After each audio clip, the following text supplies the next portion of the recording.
Seguindo com a nossa série de entrevistas com os secretários do governo do Distrito Federal, a gente recebe hoje ao vivo nos nossos estúdios o Thales Mendes, ele que é secretário de Desenvolvimento Econômico, Trabalho e Renda. Secretário, bom dia, bem-vindo. Bom dia, Ariane, bom dia, Diego, toda a equipe aqui da Nova Brasil FM. Bom dia a todos os ouvintes que estão aí dedicando um tempinho para escutar um pouco das novidades que o governo traz aí para a sociedade. É isso aí. Secretário, o senhor era secretário do Trabalho e teve aí, vai ter mais trabalho a partir de agora. Como é que foi esse incremento e a ideia de se aumentar a pasta que era só do Trabalho, que antes chefiada também por você? De fato, a gente estava desde 2021 à frente da Secretaria de Trabalho e se juntou-se a nós agora mais um novo desafio, né, que é fazer a gestão da parte do desenvolvimento econômico. A gente entende, enquanto gestão, que o desenvolvimento econômico é feito por empresários, principalmente, né? Pelo empreendedor, para quem gera emprego na nossa cidade, quem tem coragem de investir, e é daí que se surgem as maiores quantidades de vagas de emprego.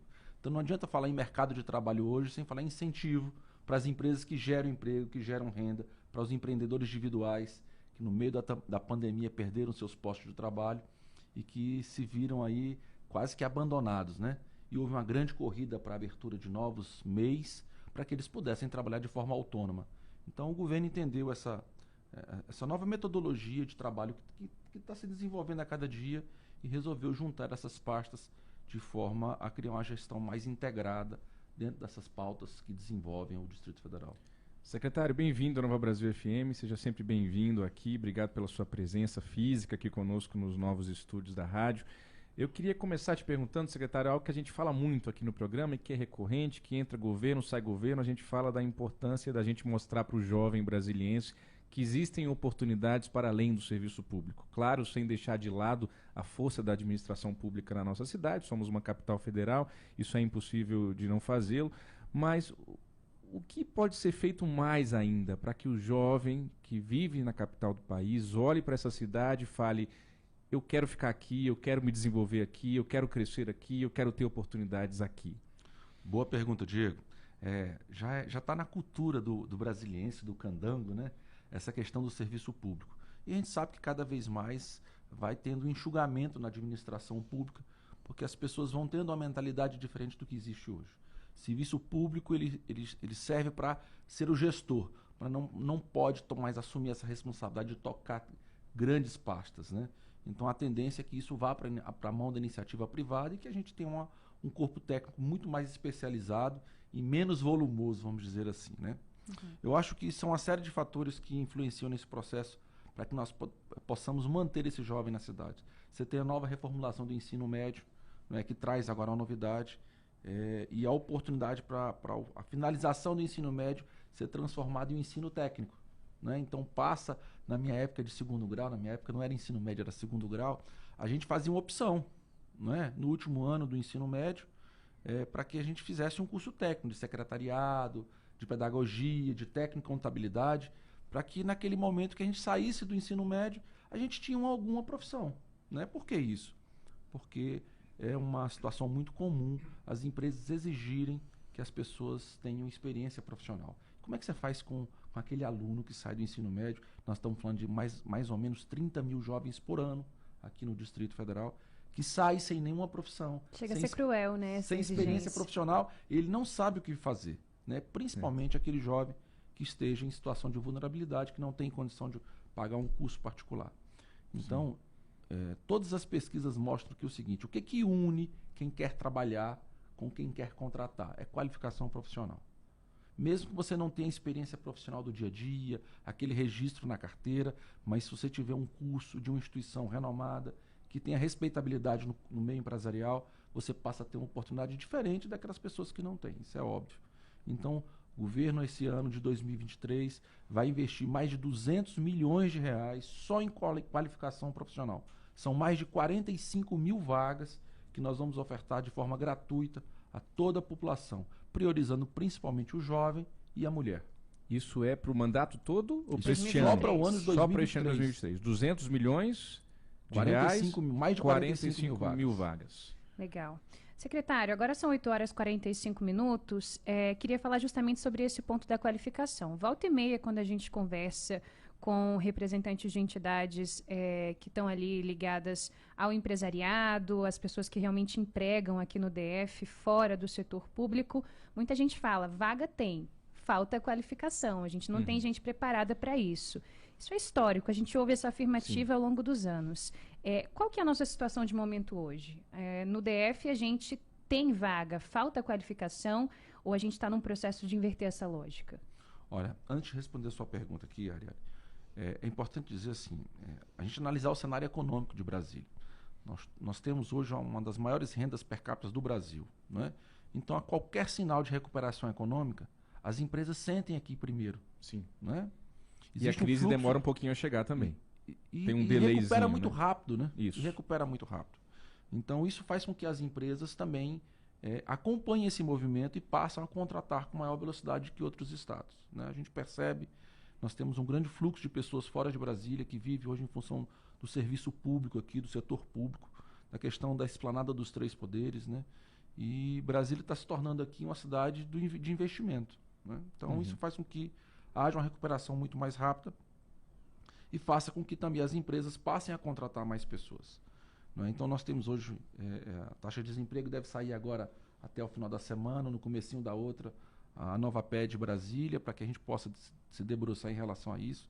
E todos os meses nós sentamos e analisamos esses dados, para ver que rumo as coisas estão tomando. A gente fechou ano passado com quanto essa taxa? 14%. 14%. 14%. Né? Então, eu acredito que não deva ter se alterado muito. Normalmente, ela tem tido uma variação de forma constante aí, em torno de 0,5% a 1% a todas as pesquisas que são apresentadas. Isso demonstra a recuperação econômica da nossa cidade, né? E esse assunto que você tocou aqui, Ariane, é uma verdade, sabe? Todas as empresas que você procura e você conversa têm uma vaga de emprego. Agora, é muito caro para a empresa ter um colaborador sem qualificação profissional, né? Vou usar um exemplo aqui de um grupo que veio para Brasília e abriu várias lojas agora, que é o Grupo Açaí, né? Uma rede de atacado, adquiriu as lojas do Extra, né? Sim. E abriu 1.200 oportunidades através das agências do trabalhador, né? E a grande dificuldade era exatamente isso, encontrar um colaborador que tivesse o perfil da empresa. Que se encaixe ali. Que se encaixe. Como era uma empresa que estava reformando as lojas para reabrir, a gente teve um tempinho aí de mais ou menos 90 dias, 100 dias dessa primeira conversa, e nós já abrimos os processos seletivos, já escolhemos algumas pessoas, inserimos essas pessoas em programas de qualificação para que pudesse facilitar o processo de contratação por parte da empresa. E esse é um serviço que nós temos oferecido a todas as grandes plantas e grandes conglomerados empresariais aqui do DF. Muito bem. Secretário, vamos falar um pouquinho de indústrias também, de geração de empregos que a gente não pensava até pouco tempo atrás aqui em Brasília. A gente recebeu ontem na Nova Brasil aqui para um café um dos sócios da R2, a empresa responsável pelo evento na praia, por exemplo, que virou uma febre, está aí consolidado.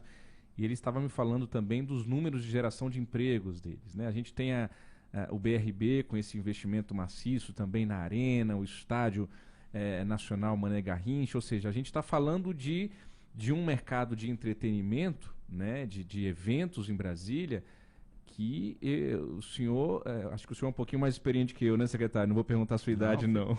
Não, mas eu jamais vi Brasília com essa pujança de eventos e de entretenimento como a gente está agora. A gente aqui na Nova Brasil é uma rádio musical, de entretenimento, de cultura, e a gente está olhando o ano, fazendo os contatos com os produtores, e é inacreditável no bom sentido, a quantidade de eventos que nós vamos ter esse ano, com grandes shows de pessoas que antes não pisavam em Brasília e estão vendo Brasília. Então, isso é um ponto que eu pergunto ao senhor. A gente está tendo uma abertura de novos mercados em Brasília. E o segundo, para pegar o gancho aqui, eu não quero morrer antes de ver esse Parque Cidade Tecnológico Digital de Brasília funcionando, secretário. Eu estou com 37 anos, Deus vai me permitir viver muito mais ainda. Mas, assim, a gente recebeu aqui o secretário Gustavo Amaral, da Ciência e Tecnologia, recentemente também. A gente tocou nesse assunto.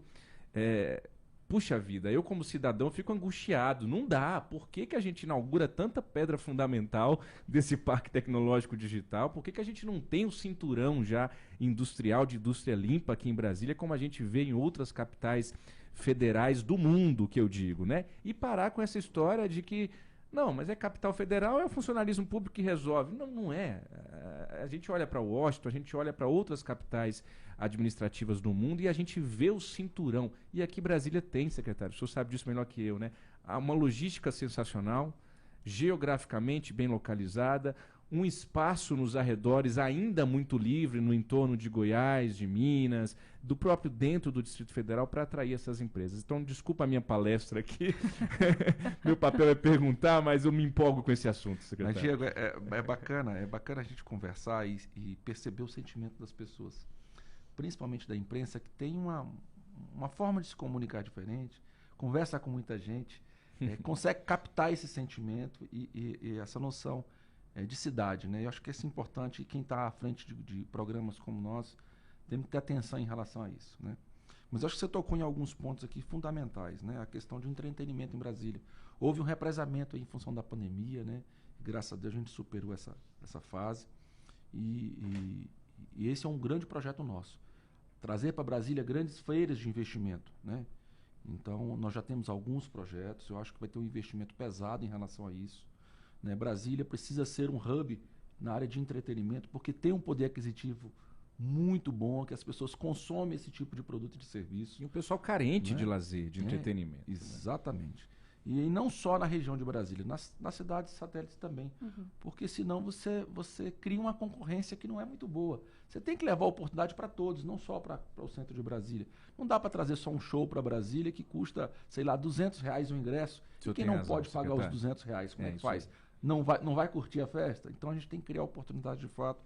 Isso aí movimenta toda uma cadeia produtiva, né? De operadores de som, de logística, de iluminação, de montagem desses palcos, de venda de ingresso, de venda de bebida. Então cria toda uma rede e nós vamos investir muito nisso, inclusive em qualificação profissional dessas pessoas. É importante dizer que hoje quem vive do ramo de entretenimento, principalmente o trabalhador, normalmente é informal. É aquela pessoa que vende a diária, né? Vai montar aquele show. Né? Então nós estamos conversando com o sindicato, com as empresas que representam o setor, para que a gente possa ter uma coisa mais perene. E acho que a gente só consegue fazer isso se tiver volume.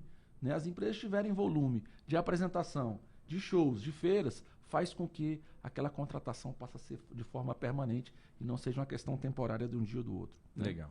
Eu acho que Brasília tem uma vocação extremamente importante que precisa ser muito mais explorada, que é a questão da logística, sabe, Diego?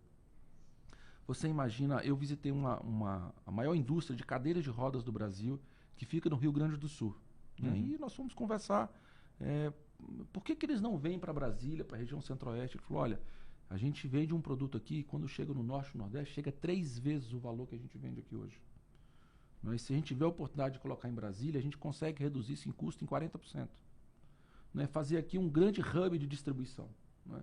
Só para você ter ideia, todas as compras que a gente faz via Mercado Livre, Shopee, AliExpress, todas entram no Brasil através de Curitiba. Sim, e ficam em Curitiba. Fica em Curitiba, né? Fica aqui nossa reclamação. Temos uma consumidora aqui, hein?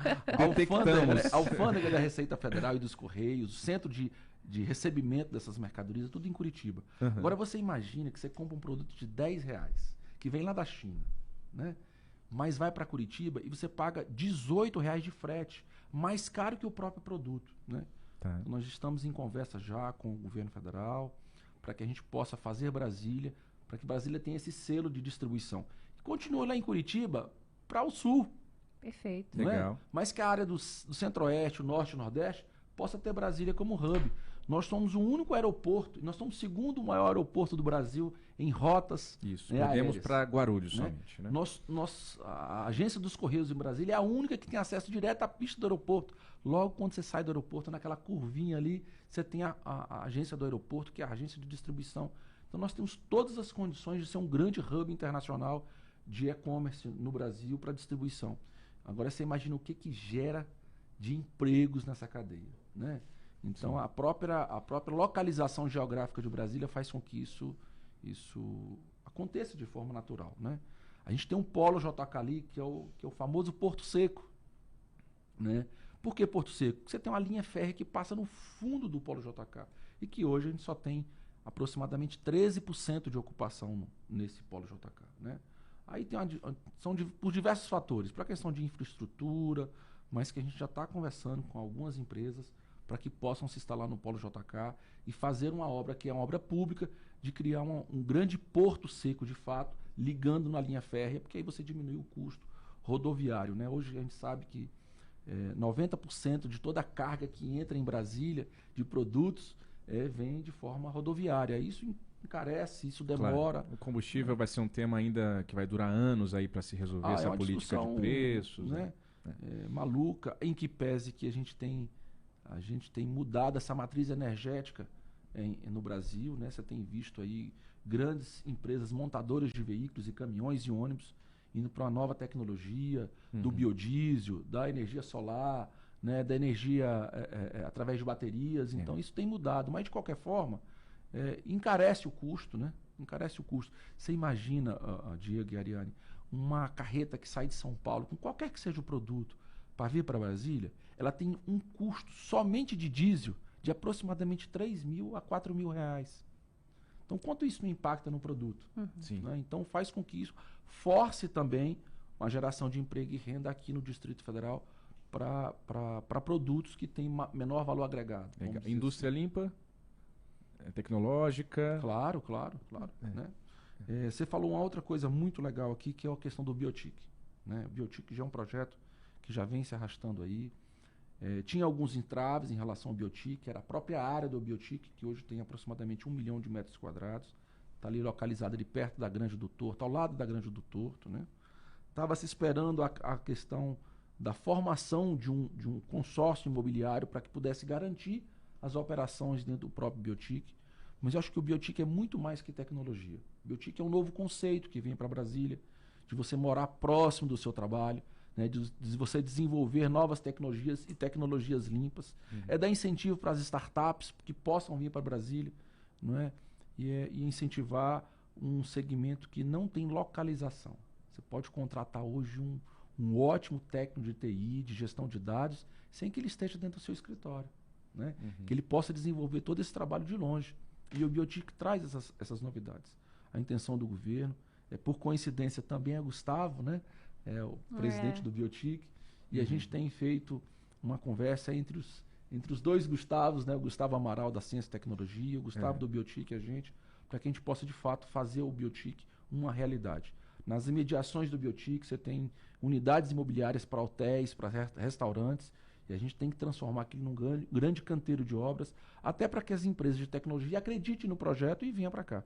Legal. Né? Hoje a gente tem lá o data center, não é isso? Da Caixa, do BB. Já tem o data center da Caixa, do BB, você já tem um laboratório de desenvolvimento de novas tecnologias do BRB, né? Do Sebrae já está lá dentro também. Você tem a FAP, que é a Fundação de Apoio à Pesquisa, que já funciona lá dentro.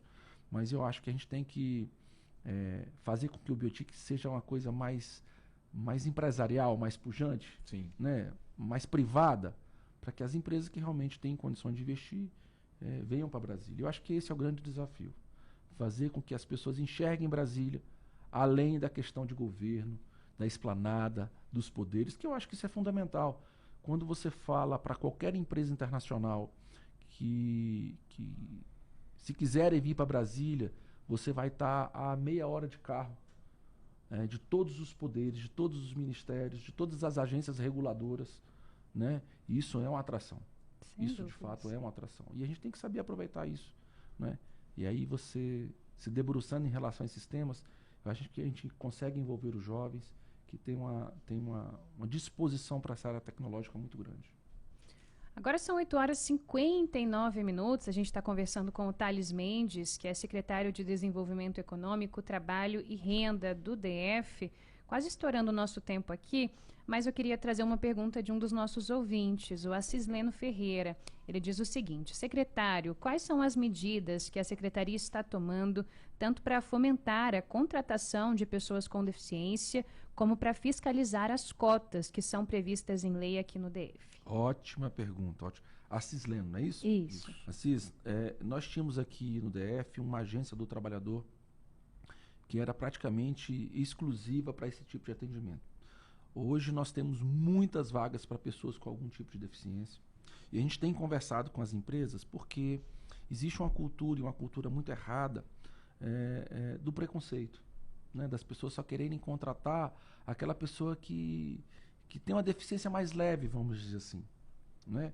E a gente tem conscientizado as pessoas, principalmente as empresas que contratam, que independente da condição da pessoa, ela pode desenvolver um bom trabalho e pode desenvolver um trabalho com excelência, né? E já existe uma consciência social das grandes empresas hoje para que atenda à questão das cotas, né? Nós temos aí empresas de ônibus hoje que já têm feito um processo de qualificação profissional em conjunto conosco, junto com o Ministério Público, né? Principalmente naquelas que são penalizadas por não atenderem às cotas, né? Elas devem transformar aquela penalidade em algo bom, que é qualificar essas pessoas para que elas tenham condições de assumir as vagas, né? Não é em função de uma deficiência ou de alguma dificuldade que ela possa ter, que ela deixa de ser um bom profissional, né? Então a gente tem feito isso. E agregando a pergunta aqui do Assis Leno, nós vamos abrir uma agência exclusiva para pessoas com algum tipo de deficiência, para a gente conseguir concentrar essas vagas e oportunizar essas pessoas que queiram realmente trabalhar e principalmente para as empresas que queiram contratar esse tipo de pessoa.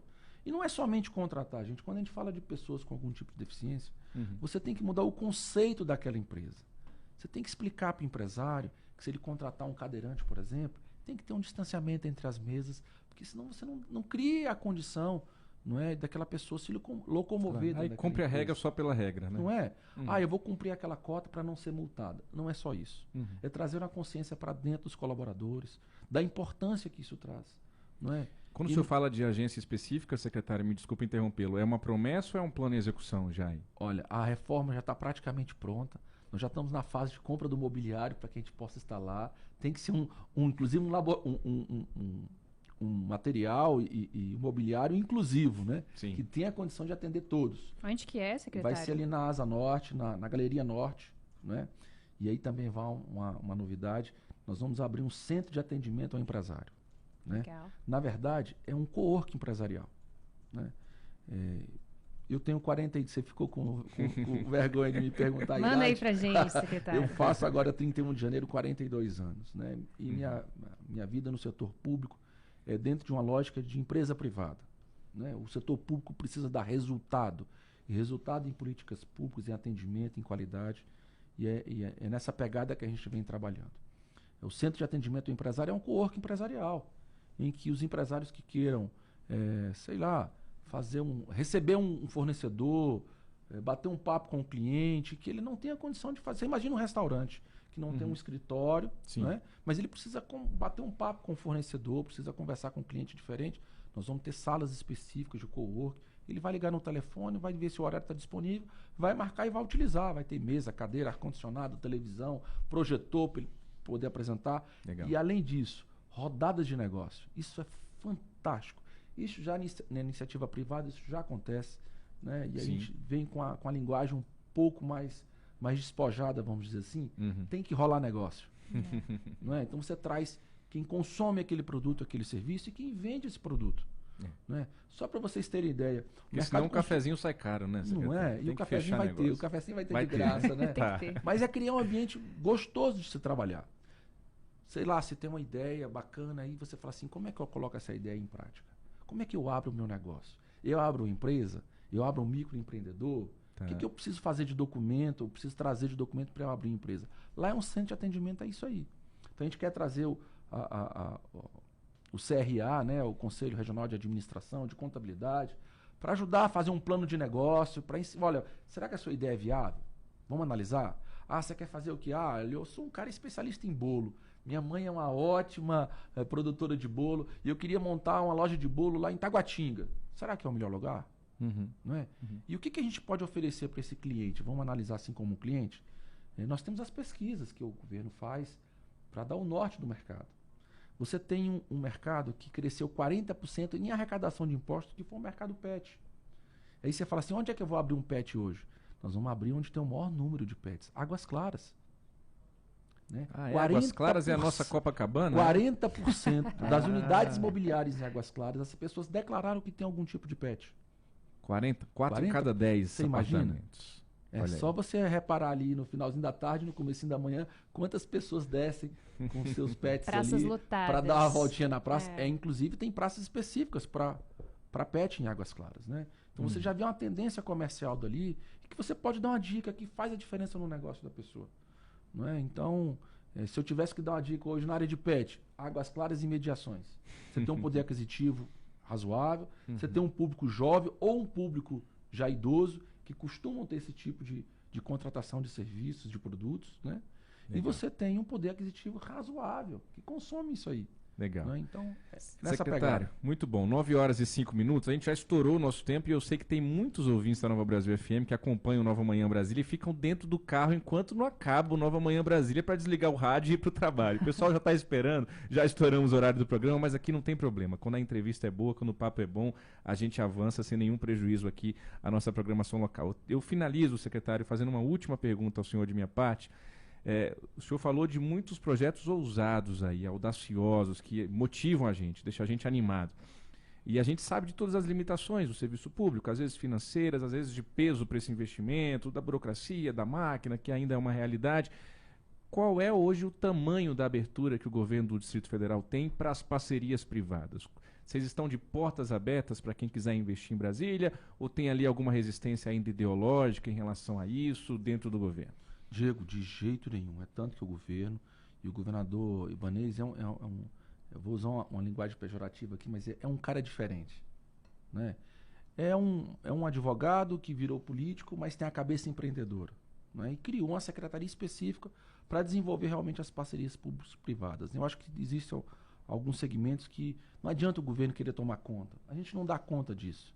Tem que colocar na mão de quem tem expertise, quem já é do comércio, quem já é do sistema, para que possa desenvolver. Então, acho que nós falamos aqui no comecinho do entretenimento, né?